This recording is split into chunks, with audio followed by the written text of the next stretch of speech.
রাম, আজ পর্যন্ত কেউ আমার থেকে সত্য জানতে চায়নি, কিন্তু একমাত্র তুমি রাম, যে সম্পূর্ণ নির্দ্বিধায় এক পাথরের কষ্ট বুঝতে চেয়েছে। সে সত্য আমাকে বলুন মাতা, যে সত্য আজ পর্যন্ত কেউ শুনতে চায়নি।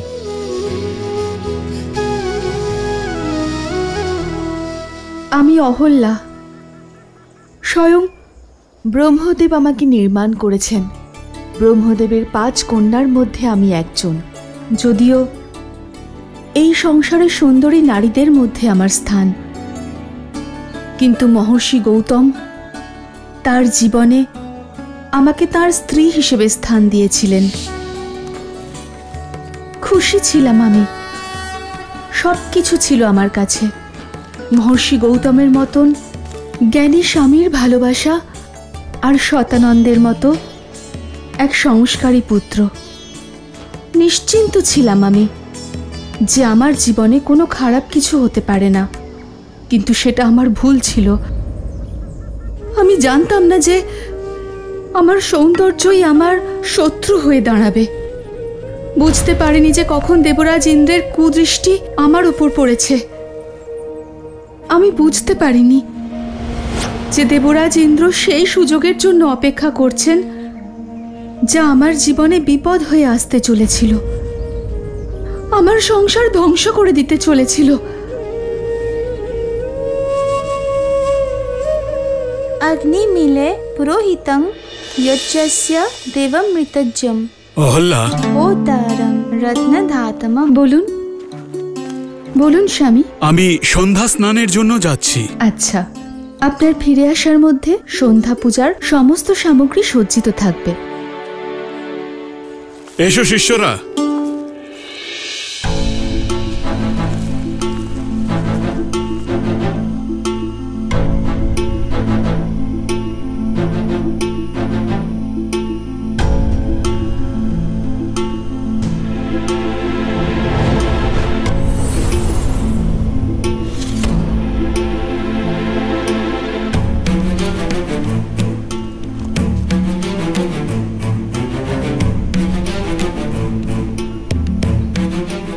পুত্র শতানন্দ, তোমার পিতা সন্ধ্যা স্নানের জন্য গিয়েছেন, কিন্তু ওনার বস্ত্র নিয়ে যাননি। যাও, এটা গিয়ে দিয়ে এসো। अच्छा माँ।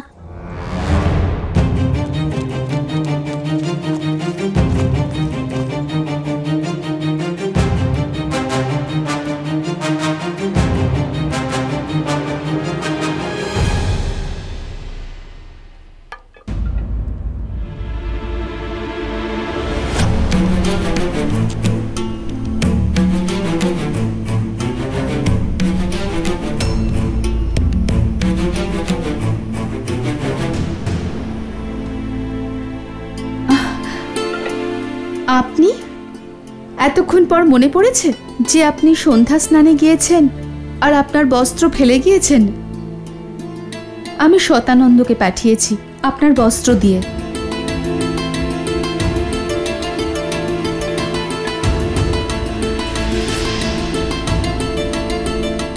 এজন্য আমি আমার বস্ত্র ছেড়ে গিয়েছিলাম, যাতে তুমি সদানন্দকে বাইরে পাঠাও আর আমরা কিছুক্ষণ সময় একান্তে কাটাতে পারি। অহল্যা,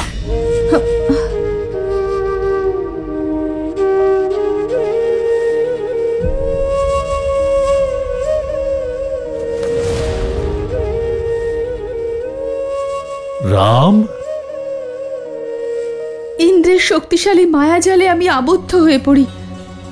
আমি বুঝতে পারিনি যে আমার স্বামীর রূপে অন্য কেউ এসেছে আর মহা অনর্থ হয়।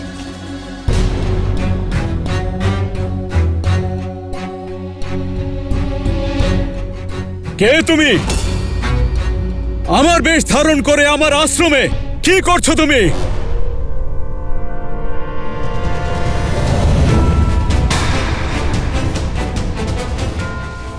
ইন্দ্র? দেবতাদের কাজ মানুষ আর ঋষি মুনিদের রক্ষা করা, কিন্তু তুমি এক ঋষি পত্নীর সাথে। না তুমি দেবরাজ হওয়ার যোগ্য, না যজ্ঞের আহুতি লাভ করার যোগ্য। না না না ঋষিবর, ঋষিবর আমাকে ক্ষমা করে দিন, আমি মহা অপরাধ করে ফেলেছি ঋষিবর। তোমার পাপের কারণে জীবনের প্রত্যেক মুহূর্তে তুমি অভিশাপ ভোগ করতে থাকার যোগ্য।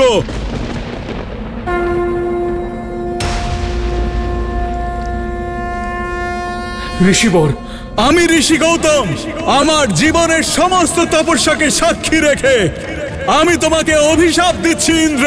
না দেবর্ষি, এমন অনর্থ করবেন না। যেই রূপের মোহে তুমি এই পাপ করেছো তোমার সেই রূপ তুমি হারিয়ে ফেলবে।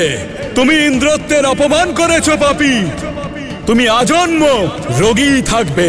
না দেবর্ষি, তোমার সম্পূর্ণ শরীরে সহস্র ঘা হয়ে যাবে। তুমি নিজের পুরুষত্ব হারিয়ে ফেলবে ইন্দ্র।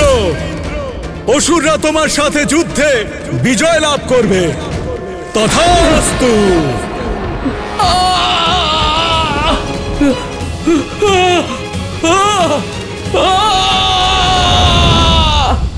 ঋষি গৌতমের দৃষ্টি পাথরের মতো ছিল। উনি মৌন ছিলেন, মৌন, যা আমার জীবনে ঝড় এনে দিতে চলেছিল। কি অপরাধ ছিল আমার?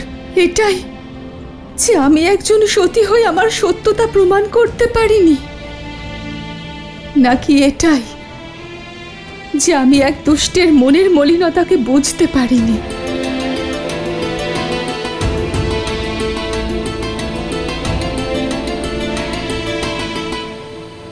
সত্যি কি তুমি জানতে না যে ওটা আমি ছিলাম না? আপনি আমাকে সন্দেহ করছেন? যদি আমি বুঝতে পারতাম তাহলে কি দেবরাজ, যখন উনি আমার সম্মুখে এসেছিলেন আমাকে ভ্রমিত করেছিলেন? ইন্দ্রের মতো নয়, বরং সম্পূর্ণ আপনার মতো দেখাচ্ছিল। আর মায়ার দ্বারা আল্লাহ! ইন্দ্র তো মহাপাপী, কিন্তু তুমি তো পতিব্রতা, তাই না? তাহলে তুমি কি করে অনুমান করতে পারলে না যে ওটা ইন্দ্রের মায়া? সে তোমাকে স্পর্শ করেছে আর তুমি তার তফাৎ বুঝতে পারলে না? এটা আমি মানতে পারছি না যে কোনো নারী কারোর সাথে থাকার পরেও এটা অনুভব করতে না পারে যে সে তার স্বামী নয়। সত্যি করে বলো অহল্যা, তুমি এক ঋষি পত্নী হওয়া সত্ত্বেও এমন তুচ্ছ ব্যবহার! চরিত্রহীনা তুমি!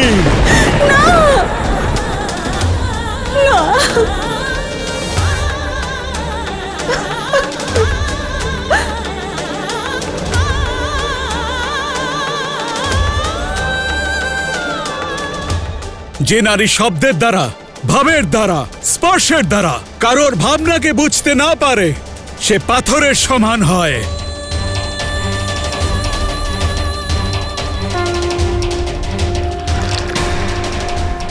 আমি তোমাকে অভিশাপ দিচ্ছি, এই মুহূর্তে তুমি পাথরে পরিণত হও চিরকালের জন্য। তথাস্তু।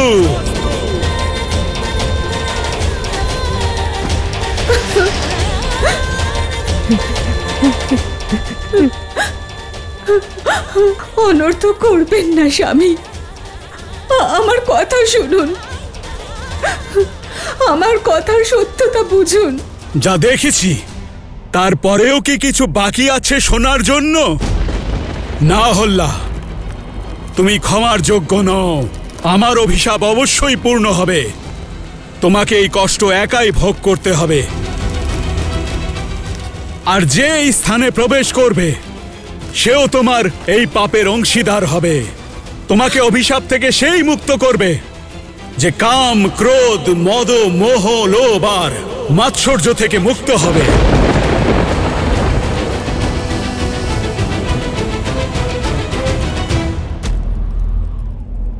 মা,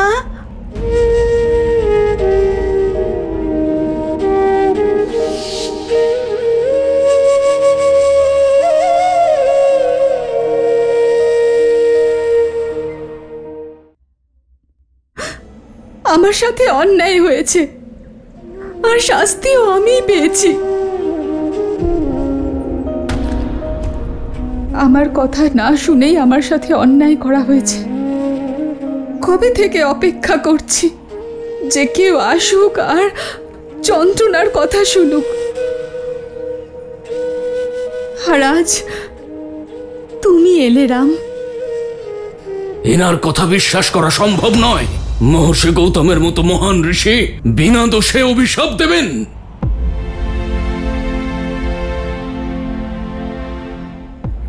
একজন স্বামী যদি স্ত্রীর অশ্রুতে লুকিয়ে থাকা সত্য না দেখতে পারে, তবে তা কি পাপ নয়? একটি সম্পর্কে সবথেকে বড় পাপ হল সেই সম্পর্কের সম্মান হারিয়ে ফেলা। যদি গৌতম ঋষি সম্মান না হারাতেন, তাহলে মাতা অহল্যার সঙ্গে সঙ্গে স্বামী স্ত্রীর সম্পর্ককে অভিশাপ দিতেন না। অপরাধীর তার কৃতকর্মের শাস্তি অবশ্যই পাওয়া উচিত, নিপীড়িত নয়। একজন স্ত্রীর পবিত্রতার মাপদণ্ড কেবল তার শরীর নয়, বরং মনোভাব, তার মানসিকতা।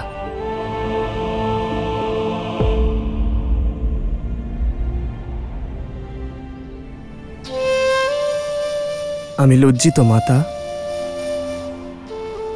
যে আপনার স্বামী আপনার কষ্ট বুঝতে পারেননি, কিন্তু আপনার পুত্র বোঝে। আপনি নিষ্পাপ মাতা, আপনাকে অভিশাপ দেওয়া অনুচিত ছিল।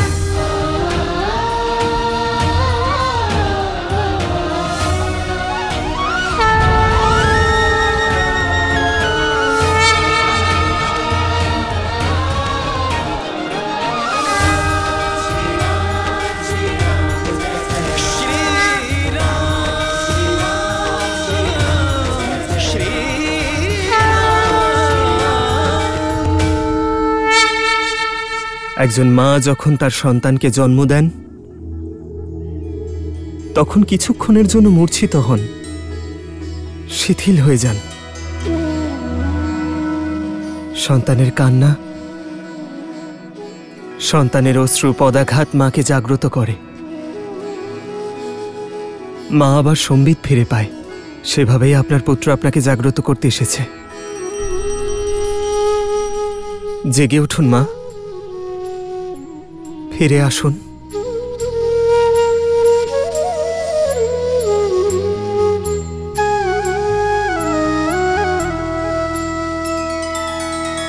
नैना करुणा पग में ममता, पाषाण में ला दे प्राण। निष्पाप ना कभी दंड भोगे, राम का है ये विधान। श्री राम श्री राम श्री राम श्री राम श्री राम श्री राम श्री राम श्री राम।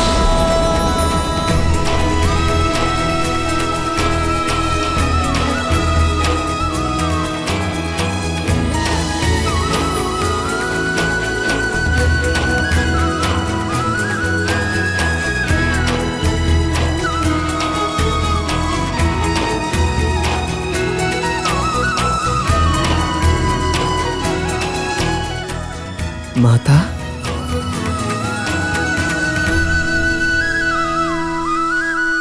आदर्श और मर्यादा की है ये कथा महापावनम। काट मद श्री से मिला दे श्रीमद् रामायणम, श्रीमद् रामायणम, श्रीमद् रामायणम।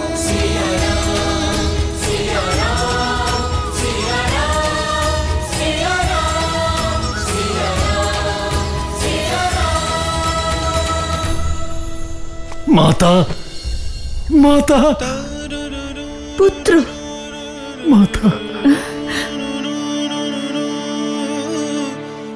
মাতা, আমাকে ক্ষমা করে দিন। আমি সেই অভাগা পুত্র যে তার নিজের মায়ের কষ্ট বুঝতে পারেনি।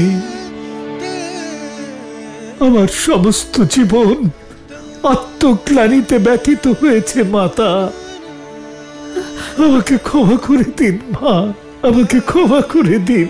না পুত্র, আমি তোমার উপর রুষ্ট নই পুত্র শতানন্দ। ব্যক্তির অভিজ্ঞতা তো সময়ের সঙ্গেই পরিপক্ক হয়।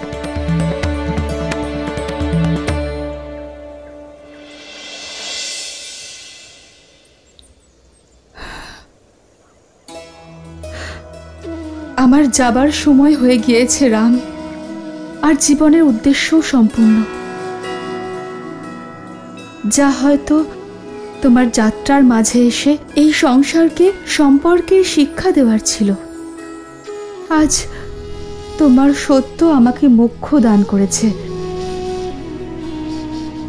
যেভাবে আমি রামের নাম নিয়ে এই সংসার থেকে বিদায় নিচ্ছি, ঠিক সেইভাবে সবাই শুধু তোমার নাম সঙ্গে নিয়েই বিদায় নেবে।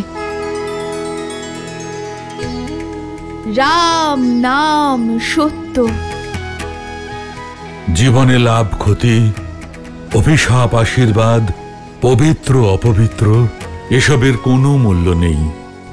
যা সবচেয়ে মূল্যবান তা হলো সত্য। আর এই ভাবনাই মানুষকে জীবন মৃত্যুর চক্র থেকে মুক্তি দান করবে, মোক্ষ প্রদান করবে। রাম নাম সত্য, রাম নাম সত্য, রাম নাম সত্য, রাম নাম সত্য, রাম নাম সত্য।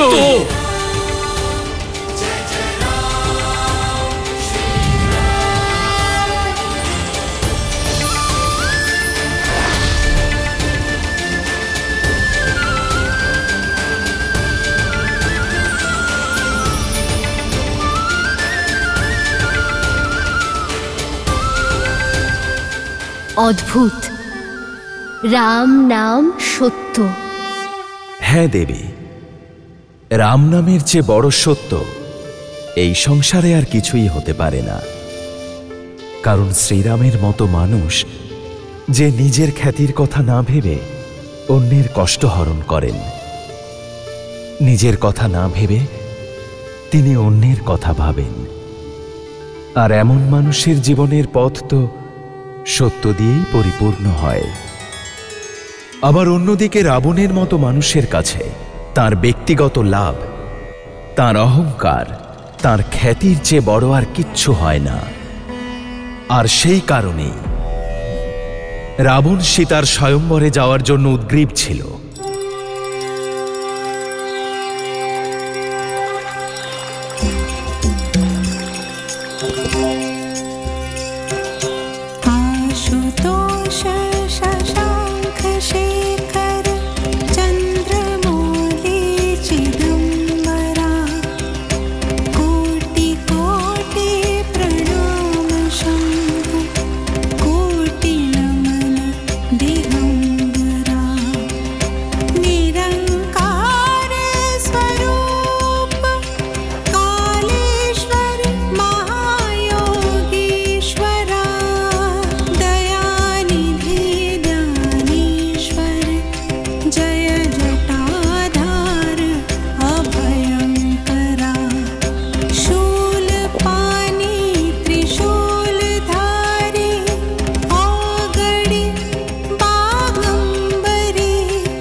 নিজের স্বামীকে বিদায় জানাও মন্দোদরী। বিদায়? কোথায় প্রস্থান করছেন আপনি? মিথিলায়। মিথিলা? স্বয়ম্বরে, যেখান থেকে লঙ্কার জন্য কোনো নিমন্ত্রণ আসেনি? নিমন্ত্রণ অতিথিকে জানানো হয়, বিজয়ীকে নয়। চতুর্দশ লোকের বিজেতাকে স্বয়ম্বরে নিমন্ত্রণ না জানানো স্পর্ধা ছাড়া আর কিছুই নয় মন্দোদরী। কিন্তু আমাদের পুত্র মেঘনাদের তো বিবাহ হয়ে গেছে, আর দ্বিতীয় বিবাহের কোনো ইচ্ছেও নেই ওর। আমি মিথিলায় মেঘনাদের জন্য যাচ্ছি না। তাহলে তো আপনার ওখানে যাওয়াটা সম্মানজনক হবে না, বরং উপহাসের কারণ হবে রাক্ষসরাজ। আপনার আয়ু তো জনকের থেকেও বেশি। নিঃসন্দেহে, কিন্তু আমি জনক নই, আর সীতার পিতাও নই। তাছাড়া আয়ু তারই বাড়ে যে নিজেকে বৃদ্ধ বলে ভাবে। এত বছর পরে আমার প্রেম সেবা আপনার যথেষ্ট মনে হলো না? মন্দোদরী, তুমি আমার কাছে সেই অমূল্য রত্ন, যার তেজ, যার জৌলুস কখনো ম্লান হবে না। তুমি চিরকালই আমার পাটরানী থাকবে। তাহলে জনক কন্যা কেন? আমি মিথিলায় কেবল জানকীর জন্য নয়, বরং মহাদেবের ধনুক পিনাকের জন্য যাচ্ছি। হরধনু মিথিলায় থাকা আমার কাছে অসম্মানের। যখন মহাদেবের পরম ভক্ত এখানে এই লঙ্কায় রয়েছে, তাহলে তার পবিত্র ধনুক মিথিলায় থাকবে কেন? আমি ওটা এখানে নিয়ে আসব, নিজের ভক্তির প্রসাদ রূপে। আর যদি জানকী আমার বীরত্বের পুরস্কার হয়ে এখানে আসে, তাহলে ক্ষতি কি? আপনি যা করছেন তা অনুচিত লঙ্কেশ।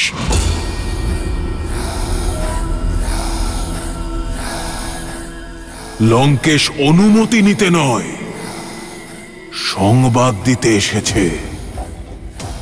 দশাননের নতুন রানীকে স্বাগত জানাতে প্রস্তুতি নাও।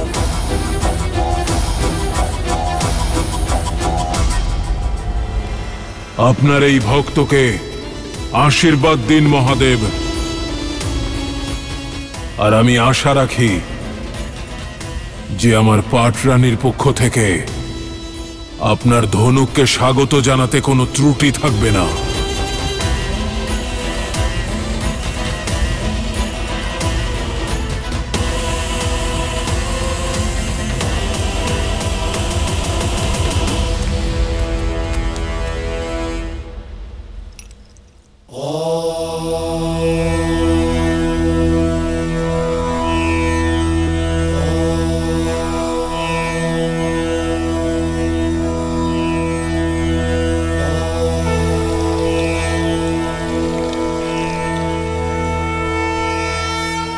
গুরু শতানন্দের মনের কষ্ট দূর করবেন মহাদেব। দিদি, দিদি শোনো।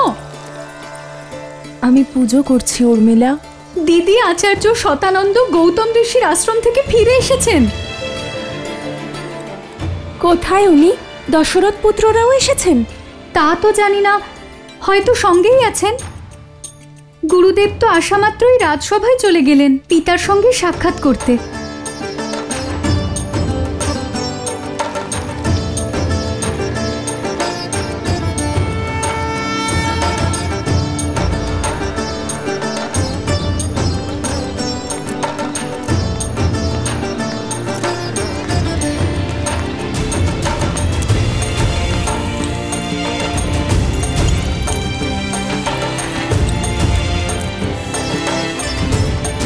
সাধু সাধু সাধু সাধু সাধু সাধু সাধু সাধু সাধু সাধু সাধু সাধু সাধু। না সিদ্ধি ছিল, না মন্ত্র, শুধু চোখে অশ্রু আর বাণীতে করুণা। রাজন, তার বর্ণনা আমি বাক্যের দ্বারা ব্যক্ত করতে পারবো না। নিজের স্পর্শের দ্বারা আমার মাতাকে অভিশাপ মুক্ত করেছেন, আর আমাকে বিনা স্পর্শে এই অভিশাপ থেকে, যে আমি একজন চরিত্রহীনার পুত্র, আজ আমি আপনাদের সমক্ষে গর্বের সঙ্গে এই কথা বলতে পারি যে আমি অহল্যার পুত্র শতানন্দ। আমার মা কলঙ্কিনী নয়, আমার মা পবিত্র, পবিত্র। সাধু, সাধু, সাধু।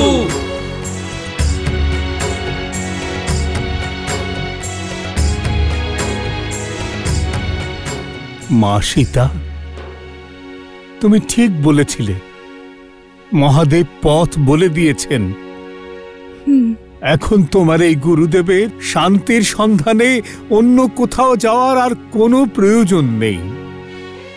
এই সমস্ত সংসারে বস্তু, সম্পত্তি, শক্তির কোনো মূল্য নেই। মূল্য আছে শুধু রাম নামের।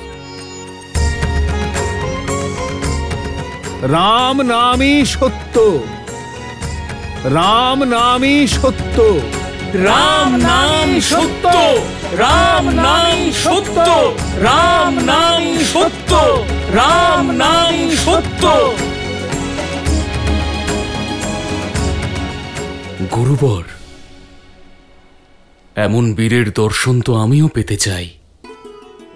ঋষি বিশ্বামিত্র মিথিলার এত নিকটে আছেন, আপনি ওনাকে আমন্ত্রণ জানাতেন যাতে আমরা ওনার সেবা করতে পারতাম, আর ওনার সেবার পাশাপাশি দশরথ পুত্রের দর্শনও পেয়ে যেতাম।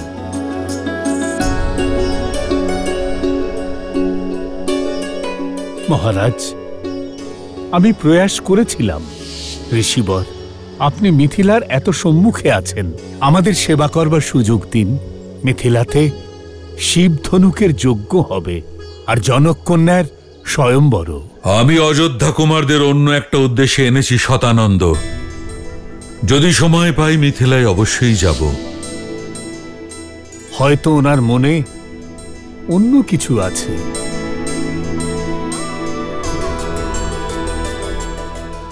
যেমনটি মহাদেবের ইচ্ছা। যদি মহাদেব চান তবে ঋষি বিশ্বামিত্রেরও দর্শন পাব, এবং তার সঙ্গে রামেরও। অবশ্যই মহারাজ। এ কি, বিশ্বামিত্র হলেন ব্রহ্ম ঋষি। উনি তো জানেন যে সীতা কেবলমাত্র রামের। তাহলে বিশ্বামিত্র মিথিলা যেতে অস্বীকার করলেন কেন? হয়তো এই কারণে, কারণ উনি ব্রহ্ম ঋষি। হয়তোবা এই কারণে যে উনি সেই মুহূর্তের প্রতীক্ষা করছিলেন যখন এই নির্বিবাদ রূপে প্রমাণ হয় যে শ্রীরামের চেয়ে শ্রেষ্ঠ আর কেউই নয়।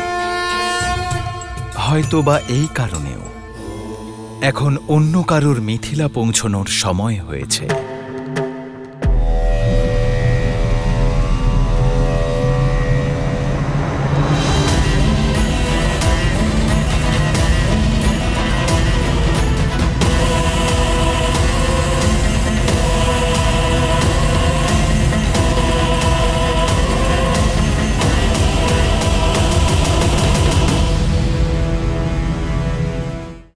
তুমি এত ভেবো না দিদি।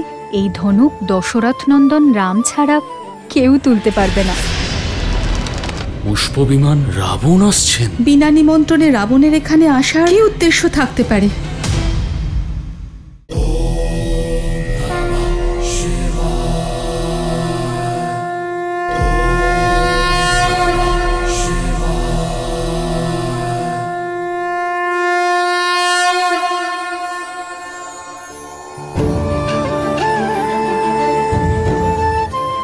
মিথিলাবাসীগণ, মহাপবিত্র হরধনুকে নগর প্রদর্শনী করানোর পর স্বয়ংবর সভায় স্থাপন করা হবে। আর এই ধনুকে জয় পড়াতে সক্ষম হওয়া বীরই হবেন আমার কন্যা সীতার স্বামী। জনক কন্যা সীতার, জনক কন্যা সীতার, জনক কন্যা সীতার, জনক কন্যা সীতার, জনক কন্যা সীতার, জনক কন্যা সীতার। তুমি এত ভেবো না দিদি, এই ধনুক দশরথ নন্দন রাম ছাড়া কেউ তুলতে পারবে না।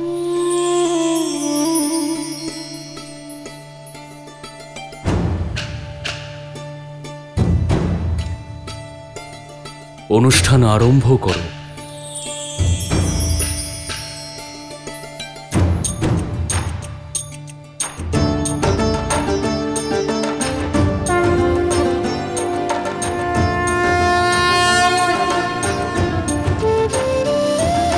ওম নমঃ শিবায়, ওম নমঃ শিবায়।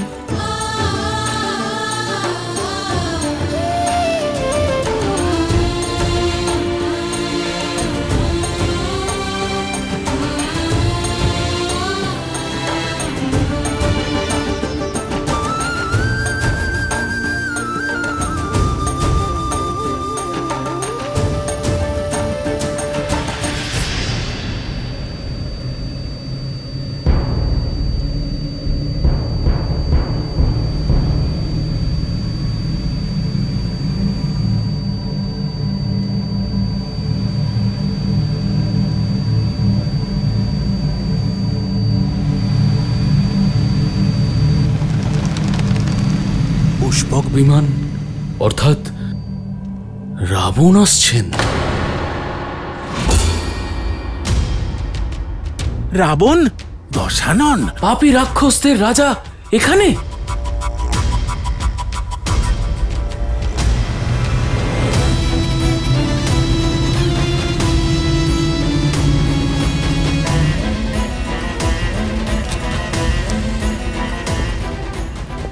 মহাদেবের পিনাক এখনো এখানেই আছে, অর্থাৎ স্বয়ম্বর এখনো শুরু হয়নি। পুষ্পক,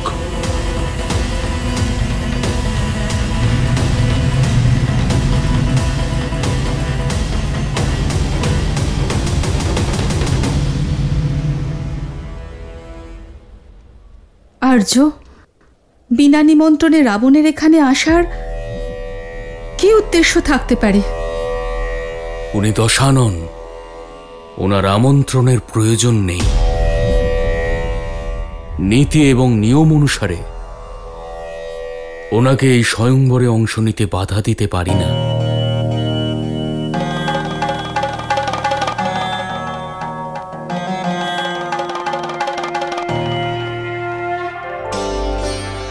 আমার সম্পূর্ণ বিশ্বাস আপনি আমার জন্য যা করবেন আমার মঙ্গলই হবে। আপনারা এত চিন্তিত হয়ে আর ভয় পেয়ে কোথায় যাচ্ছেন? নরক হয়ে গেছে এই স্থান। ওই যে জলাশয় দেখতে পাচ্ছেন, ওটা কৃষ্ণ জলাশয়। হঠাৎ ওখান থেকে জলের স্রোত বয়ে আসে আর বন্যা হয়ে যায়, সমস্ত ভাসিয়ে নিয়ে যায়।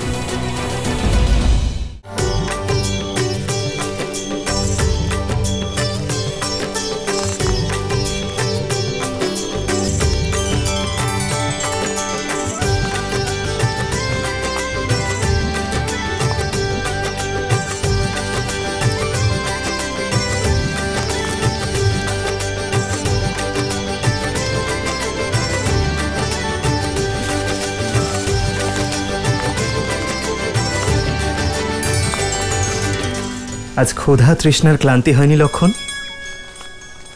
গুরুদেব কোথায় নিয়ে যাচ্ছেন সে বিষয়ে আশঙ্কা নেই তো? আজ আমার মনে প্রশ্ন নেই দাদা, আজ আমি দৃঢ়তার সঙ্গে তৎপর। কারণ আমি এটা বুঝে গেছি যে গুরুদেব আমাদের যেখানেই নিয়ে যান না কেন কোনো কারণবশত নিয়ে যাচ্ছেন।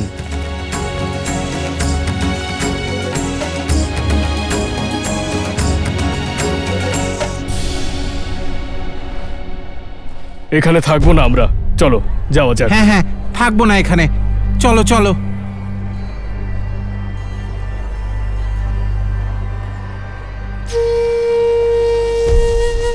দাদা শুনুন, আপনারা এত চিন্তিত হয়ে আর ভয় পেয়ে কোথায় যাচ্ছেন? প্রশ্ন করো না, শুধু এখানে থাকতে চাই না আমরা। যেতে দাও আমাদের, নরক হয়ে গেছে এই স্থান। কিন্তু মিত্র, এমন সুন্দর স্থানে সমস্যা কিসের? এই স্থান অভিশপ্ত। আমাদের ভাগ্যের সন্ধানে যেতে দাও যুবক।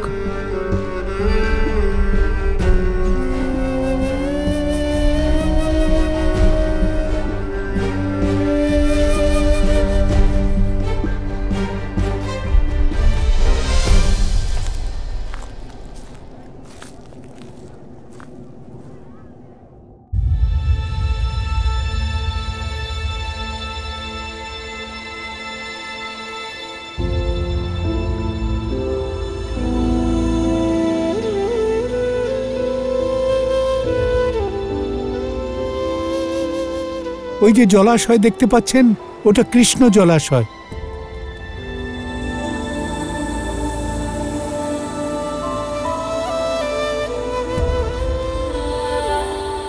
হঠাৎ ওখান থেকে জলের স্রোত বয়ে আসে আর বন্যা হয়ে যায়।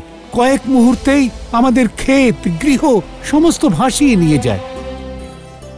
এতদিন কোনো প্রকারে আমাদের ক্ষেত, জমি সব বাঁচিয়ে রেখেছিলাম, কিন্তু এখন আমাদের মনোবল ভেঙে গিয়েছে।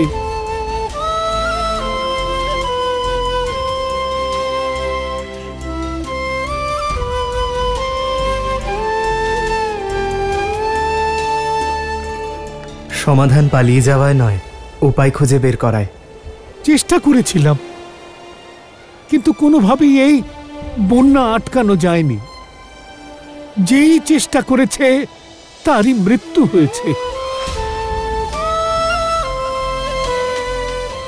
রাক্ষস শঙ্খচূড় আর তার পত্নী দেবী তুলসী আর নারায়ণের কাহিনী শুনেছেন তো?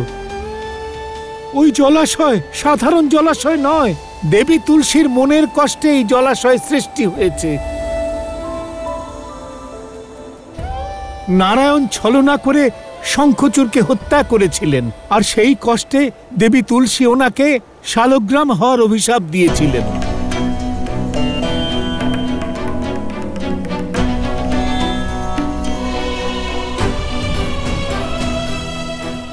এই শালগ্রাম নারায়ণের চিহ্ন স্বরূপ অভিশপ্ত হয়ে পড়ে আছে গণ্ডকী নদীর তীরভূমিতে,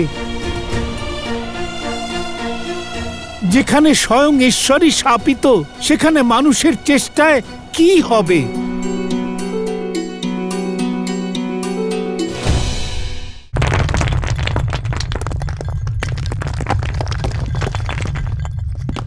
আরে কোথায় যাচ্ছেন আপনি? এই দুঃসাহসে আপনার প্রাণহানি হবে।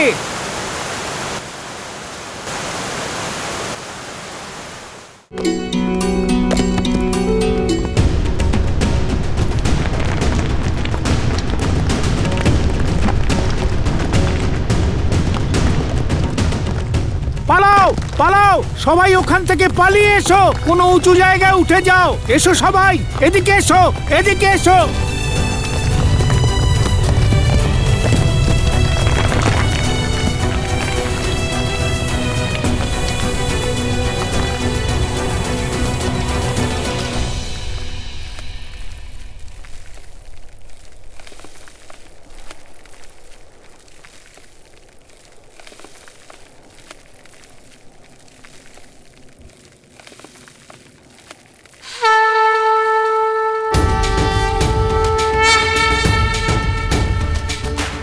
আরে কোথায় যাচ্ছেন আপনি?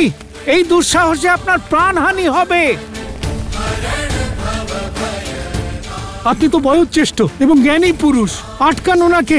ওনাকে বলুন যে উনি পথ বদলাক। যিনি সংসারে পরিবর্তন আনবেন তিনি পথ পরিবর্তন করেন না।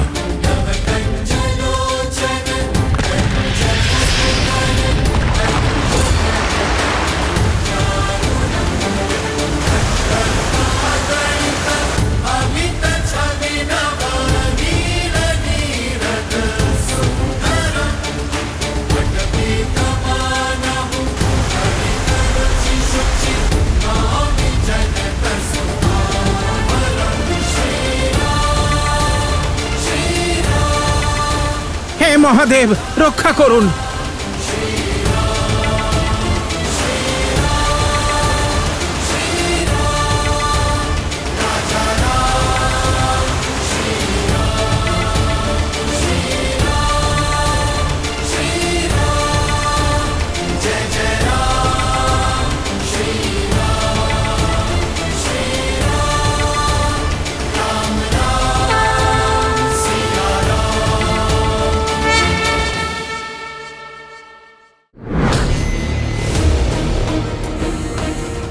এই সংসারে মহাদেবের এই পরম ভক্ত ছাড়া ওনার এই ধনুক তুলে নেওয়ার অধিকার কারোর নেই।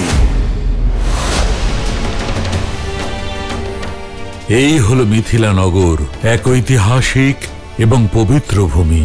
ধনুক এখানে বড় আর স্বয়ম্বরাও।